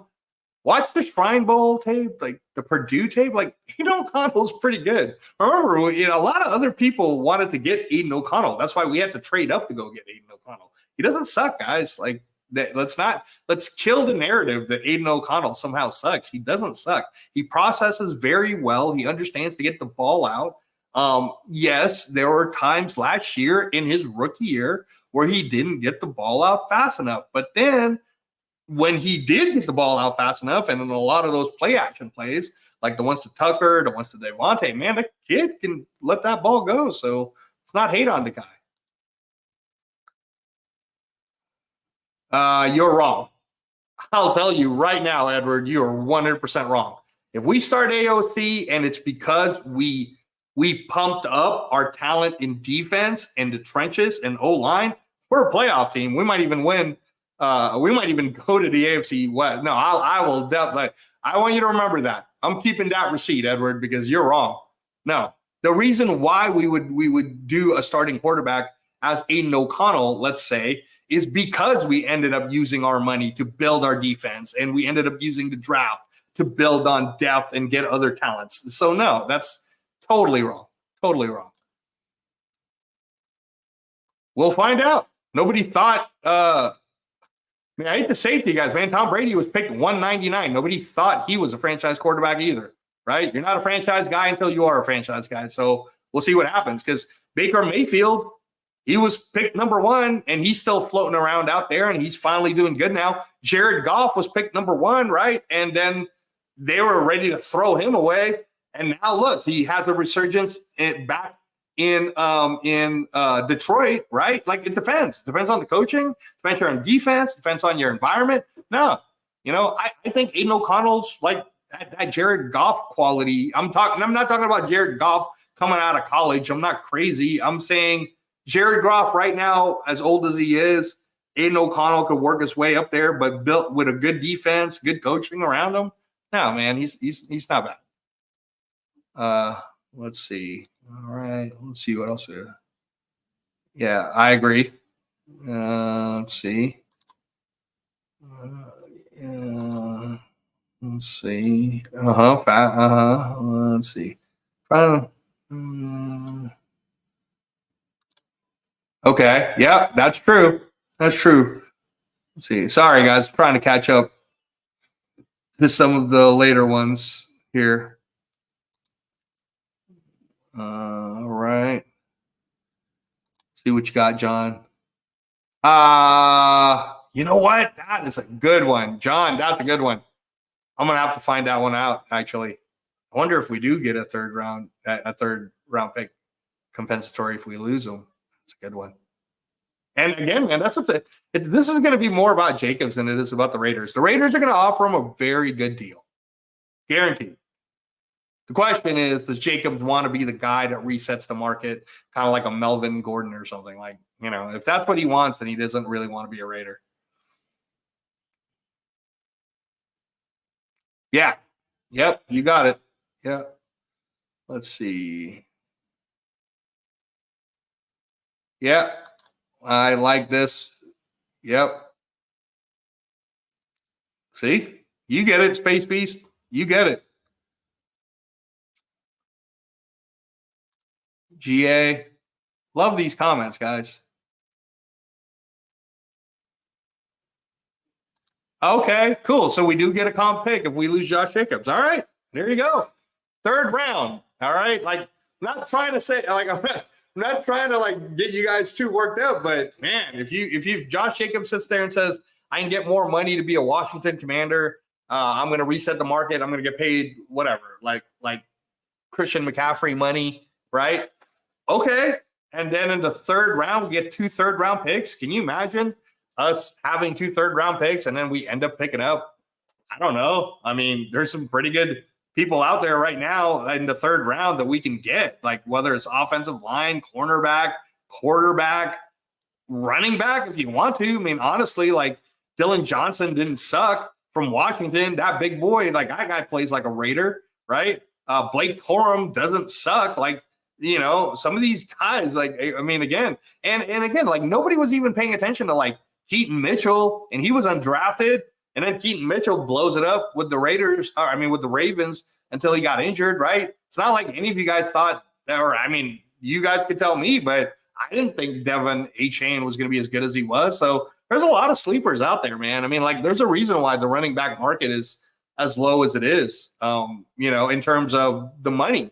So, and like I said, like, could Austin Eckler with Zamir White really suck for us? Like, think about it, right? And we don't even know how good Britton Brown is yet because he got injured. Like, what if Britton Brown is really, really good? We don't even know yet. Well, we're going to find out from our new running backs coach, Cadillac Williams, who was the number 5 overall pick, by the way, in 2005. So kudos to him. Let's see. And yeah, thank you, GA, for saying that. That's true, man. And really, not even that. Like Jack, that was a bogus call on Jack Jones, but that just goes to show you that's how good of a player Jack Jones was. Is bad offsides call. Yep, I agree. Yeah, no, Matt, we already talked about all of this earlier on the show. Let's see. What do we got? No, I mean, does Kirk Cousins want to play for like $15 million? No. I mean, I don't want to use the cap space on that when we can go get Matabuke and Jalen Johnson and Lloyd Cushenberry and so many other, like, no. Because Dave said it. Chris Jones literally said it. Edward, like Chris Jones, like a lot of these, Jalen Johnson is on record, so go check it out. Go find it. But there's an interview of him saying he would love to play for AP. There it is. Bam. Thank you, Space Beast. Sundiata Anderson. Look him up. Look him up. This guy's it's crazy. Like every time I did a mock draft, he kept going to the 7th round or the 6th round. I'm like, I'm taking this kid 7th for sure. Like I have 3 7th round picks. Screw it. I'm going to take it just to see. Because if you watch him play, man, he's good. He's good. And if Hugh Jackson ends up joining the team in any capacity, with Marvin Lewis as an advisor or whatever, he coached Sundiata Anderson. So yeah, no. Yeah. Thanks, GA. Yeah, like guys, I do my research before I do the show, and then I start talking about it. So if you want to show up on time, show up at 6, right? And then I start talking about it all already. So, but it's cool. I get it. Like if you're late or whatever, it's no problem. But yeah, definitely you will find that I'm not just going to talk nonsense with a lot of you guys. And if any of you ever want to jump in, just remember, like I'm totally fine. Like just ask on the comments, say, hey, I want to jump on. I want to talk. Great. Just make sure you don't talk like without facts. I'd like to hear facts with whatever your opinion is, because if you didn't do the research, then you're just going to be talking opinion. And opinions are great, but it's a much better conversation if you actually have some facts behind it. Oh no, Cap's cool. No. He's fine. I promise you, he's great. So he announced this right before the Super Bowl. I jumped on with AJ the Raider and a lot of other people. So he's doing some stuff right now because he needs to make sure he secures his job. You can pay attention to him on Instagram he's kind of giving everybody reports on where he's at and what he's doing. But he's doing fine. He's doing fine. He'll be back soon. But he wanted he had asked like, hey, can I go ahead and take over? And if you guys have listened to me on a lot of the other Raider shows that are out there, my background's from professional fight sports, but I love the Raiders. I've been a Raider fan forever, and it's actually it's rare, right? Like the big fight was just last night with Ilya Tapura and Volkanovski, which, by the way, I said that Tapura is the best boxer in MMA. That's the background that I went into MMA for. I was coaching striking, and I thought Tapura was going to knock him out. I mean, just, not that I think Volkanovski is great, but anyway. So yeah, he's the champ now at 15-0. Pretty crazy stuff. But anyways, like when I watch fights or when I do that, I'm not a fan of it because I was in it. Like it's like I end up seeing things, like I'm analyzing it. It's not. I don't want to say it's not really fun for me to watch, right? Like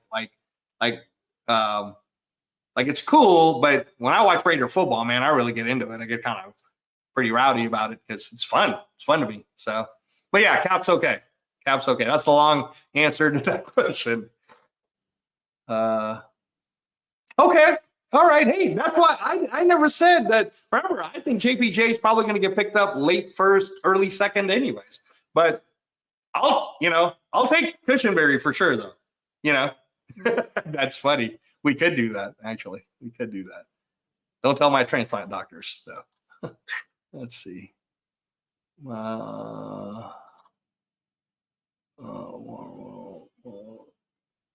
Yeah, I talked about Jakob Johnson earlier. Let's see. Okay. Let's see. What do we got?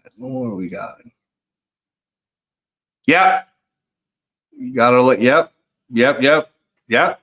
Got a point. That's a good point right there. Take a read at that one. That's a solid comment. I'm gonna keep that up for a while. Hey! Wow, awesome. Thank you so much. I really appreciate that. I really do, guys. I truly do. That means a lot. When people just, want to wish you a happy birthday or wish you a good day. Again, I can tell you from literally being told, hey man, you got like 30 days to live, maybe less, to having the miracle of being saved. And again, we only got like 10 minutes here left, but I don't want to get too long-winded about it. You guys can click on the description section. I left something in there if you want to know more about what happened with me. But yeah, no, thank you. I really appreciate it. Thank you, William Z. Really appreciate that. Oh. Okay, man, you guys are really discussing the heck out of a lot of. I love that you guys are engaging with each other too. And like I told you, like next Sunday, if any of you guys want to jump on, just ask on the comment, and if there's time, I'll let you talk. That's fine with me. Let's see. Yeah, we can talk about that some more, John. You take Anthony Brown over AOC. Got to look at that tape a lot more. But you know what? Anthony Brown's pretty good, though. For you guys who don't know that we have that guy on future reserves, check out his tape. Anthony Brown Jr. is pretty good. Yeah. Okay, I'll put this one up. Yeah. He's really good at that. And he's pretty much doing that with free agency right now. This is a good one, too. I'm right there with you. Like, I mean, again, the only free agent that I would like go over really spend some serious money on, that's a possibility, would be Baker Mayfield. I just think he plays like a Raider, right? But I don't even want to spend the money on that. Like, I want to spend the money on getting Matabuke and Jalen Johnson and Cushenberry and we still got to get. Is Josh Jacobs staying or not, right? And if he isn't staying, then we're going to need some of that money for Derrick Henry or Austin Eckler or, does Saquon want to come play for the Raiders? So there's a lot there. There's a lot there. Had to put that one up there. That's pretty funny. That's pretty funny.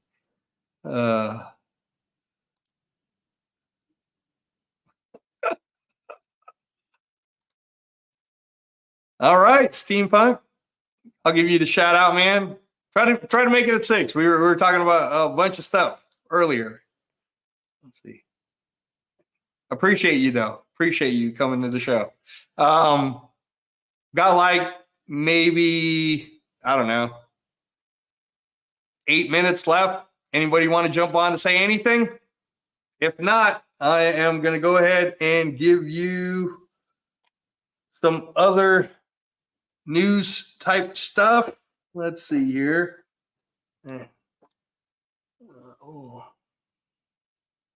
Let me see. Oh, this is going to be a fun one for you guys, actually. I was just kind of playing around with it, but do you guys remember that we kind of had a similar situation like this? I don't want to do the years wrong, but I know this factually. Maybe some of you guys can help me out. We had Mike Shanahan. So I'm going to compare this now to like the Josh McDaniel, right? And then in Mike Shanahan's second year, Art Shell took over as the interim. Okay. So some of you Raider fans might remember this. The very next year, when Art Shell was the full coach, we won like 12 games. We won 12 games that when you went from interim, then the whole team galvanized, and then they all wanted to rah, let's go get it. And then we won 12 games that next year. And I hate that. I want to make sure that I'm getting the dates right, but I'm trying to remember because I know that there was that the year that the Bills destroyed us? I'm trying to remember, but I know that happened. Like Art Shell took over as interim, and in the very next year. So could history repeat itself and the same thing? How crazy would that be, right? AP takes over, and the next year we win 12 games. So now without the realm of possibility, if you really think about it, always depends on the schedule and what's happening. But why wouldn't it be possible? We won 8, right? We won 8. And there were some games that we could have had, right? So never know. Wow. Okay. Let's see. All right. What do we got? All right. I'm going to leave this one up. Yeah. And then, there's still that whole Max thing, right? Like it's near the end. Is Max going to want to reset the market? Is that going to happen? Will Max Crosby be willing to go ahead and take a deal? Is that going to happen? There's a lot. Well, you guys have been great, man. Super engaging on the on the comments, and like I said, please bring your comments. I'll post it out. And I appreciate all of you guys, especially the ones who stayed all the way through. I hope it was entertaining for you. I'm going to be bringing up a lot of this type of stuff again on Wednesday at 4:30 because I got to go against the it's like a 4-person panel, the Wild Wild West show, where I got to talk to the Chargers guy and kind of debate him on some stuff. Then I got to go talk to Alex and debate him on the Chiefs Raiders stuff. Then I got to go debate some stuff with Richard. But it's a fun little like 4 of us are talking about what our teams are going to do. In all honesty, I think that the Broncos are in trouble just because they're going to have to do a bunch of getting rid of people and restructures and whatnot. So I don't know if they're even really going to be, if we're even going to be talking if Denver's a playoff team or not. Denver's biggest splash might be that you guys don't be surprised if they give up a lot to go move up to get Drake May or Caleb Williams. That's one of the teams that might move up. Or maybe they'll just wait to see if McCarthy falls their way, but they might move up. The Chargers are in cap salary hell, so you're already going to be hearing news about Joey Bosa getting cut, or Khalil Mack, or you're going to hear about trades and this and that. So it'll be interesting to see what Jim Harbaugh and the rest of their team does with that. But I think that it's terrible to waste the talent like someone like a Justin Herbert. So I still think the Chargers are going to be one of those teams that we're going to have to watch out for. I think that we'll play Denver hard, but I think Denver's in trouble. Honestly, they're going to have a lot of young people. Okay. Thank you, Matt. I appreciate you. All right. Great. For the last few minutes, I want to bring this up. So yes, So that was where we won 12 games when he became the full head coach. So he kind of did the AP, took interim for Mike Shanahan, became a full head coach. And that was the year where we got beat by the Bills. Like we got destroyed by the Bills. Bills made it to Super Bowl. And then the Scott Norwood kick thing happened, right? And then, here's a fun fact for you, Matt. We also, on the fourth year that the Bills made it to the Super Bowl, that was also a year that we could have made it all the way, but kind of screwed the pooch on that one too. So, but thank you. Thanks for pointing that out. Yeah. Yes, Space Beast. We got destroyed. I feel you, man. I was in high school in Alameda where the Raiders were at. I was wearing my Raiders starter jacket back then too. I mean, I didn't care what people were going to say anyways. Like, screw them. but yeah, man, that was harsh. But it was pretty cool though for Art Shell for his first full year to do a 12-4. That'd be kind of fun for us, right? If AP does it, like when we win 12 games, how crazy would that be? Honestly, guys, like for me, I would love for the Raiders to make it to the playoffs, obviously, but I will be happier if we're the number one reason why the Chiefs don't make it back. If next year we're the reason why the Chiefs don't win the division or don't make it to the playoffs, or we're the ones that eliminate the Chiefs for the playoffs, that's rewarding for me. I'm being realistic about when we can make it to the Super Bowl because you never really know year to year. It's like a fight. You never really know what's going to happen until we play it out. So let's see. Yes, that's true. Let's see. You know what? I'll tell you what, GA. Show up on 4:30 because I want to see what Richie says because he was talking about how they were going to move up, but I don't understand what the structure is. But he'll explain it. So yeah, 4:30 Pacific time on Wednesday. We're going to be talking about that. How can Denver move up to go get a Caleb Williams or a Drake May on his side? He'll talk about it. Russell Wilson was at the All-Star game today, by the way. So yeah, I'm sure he's gone. They even talked about it, like Shaq and Barkley said that that's the last time you're going to see the Denver Broncos names associated with Russell Wilson. Let's see. Yes, 100% Space Beast. 100%. Yes, sir. Yes, sir. Yep.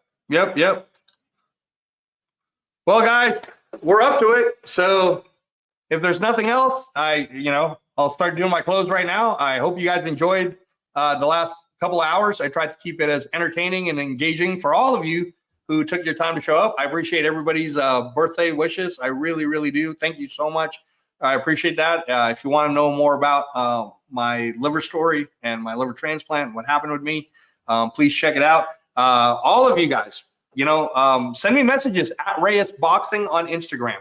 At Reyes Boxing on Instagram. Send me a DM on what you want to talk about for next Sunday, and I'll totally talk about it. And like I said, if any of you guys want to jump in, just don't come in with too much emotion more than facts. Like I like facts. We could have a really a good conversation and really educate Raider Nation a lot more on what's going on because not everybody has the time to look up this stuff. Right now, I'm still on liver transplant recovery, so I have probably a lot more time than some of you guys where I can look up a lot of this stuff right now. But again, appreciate everyone for being here tonight. I appreciate you all for all the birthday wishes and the well wishes. Wishing everybody here blessings and hope you guys can all come and check out the Wild Wild West show on Wednesday. That's going to be fun because you're going to see me kind of go back and forth with the Denver guy and the Kansas guy and the Chargers guy. And, it's fun to bring facts to those guys. And then, yeah, every Sundays, you can see me here every Sundays on the Captain Jack show until Captain Jack comes back. I'll see if Captain Jack can make an appearance for next Sunday. And then on Thursday, you guys will see AJ the Raider, Bishop AJ. So thank you very much to everyone. Thanks to all of you who commented. I really appreciate it. GA, you're the man, brother. Thank you again. I really, really, really appreciate everybody who was here and hope to see you all again soon. Gonna go ahead.